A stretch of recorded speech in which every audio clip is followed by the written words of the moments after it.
Kisah perjuangan istri rela jadi pengamen dan antar suami dorong kursi roda sejauh 10 km untuk cuci darah. Kisah perjuangan itu datang dari seorang istri di Brebes, Jawa Tengah yang mendorong suaminya dengan kursi roda sejauh 10 km.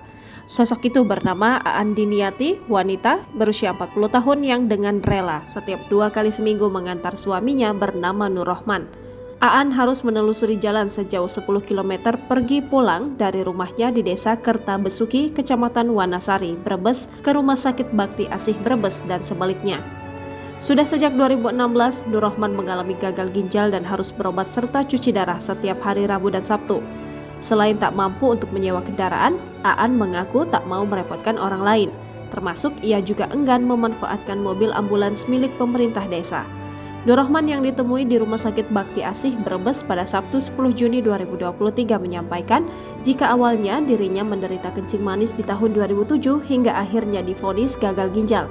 Lalu pada 2016 kaki Nur Rohman mengalami pembengkakan dan disarankan oleh dokter untuk melakukan cuci darah.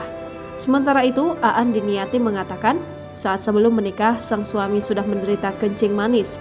Kemudian membenarkan jika suaminya mulai rutin cuci darah hingga sekarang sejak kaki Nur Rohman bengkak pada 2016 lalu. Aan mengatakan pada 2018 lalu kondisi sang suami sempat stabil sehingga kontrol cuci darah hanya sekali dalam sepekan. Namun pada 2019 suaminya itu ternyata malah drop lagi, akhirnya cuci darah dilakukan 2 kali dalam sepekan hingga sekarang. Aan mengungkapkan selama melakukan cuci darah dirinya mengantar sang suami ke rumah sakit dengan menggunakan kursi roda. Alasannya mengantar dengan menggunakan kursi roda karena tidak memiliki banyak biaya. Saat ditanya mengapa tidak menggunakan mobil siaga di desa, Aan mengaku malu. Dia tidak mau merepotkan orang lain jika harus meminta bantuan. Pasalnya, sang suami harus diangkat saat akan diperiksa. Aan mengaku rela mengamen untuk bisa membeli kursi roda buat sang suami. Pasalnya, uang tabungan kerja, butik atau membersihkan bawang merah hasil panen orang lain tak cukup untuk membeli kursi roda. Aan mengatakan jika biaya pengobatan suaminya ditanggung oleh BPJS Kesehatan. Suaminya merupakan penerima bantuan iuran BPJS Kesehatan. Kepala Ruangan Hemodialisa Rumah Sakit Bakti Asih Ahmad Muzaki mengatakan untuk saat ini kondisi Nur Rohman cukup stabil. Hal ini lantaran rutin kontrol 2 kali dalam sepekan. Dia mengungkapkan selama melakukan cuci darah, Nur Rohman menggunakan BPJS Kesehatan penerima bantuan iuran.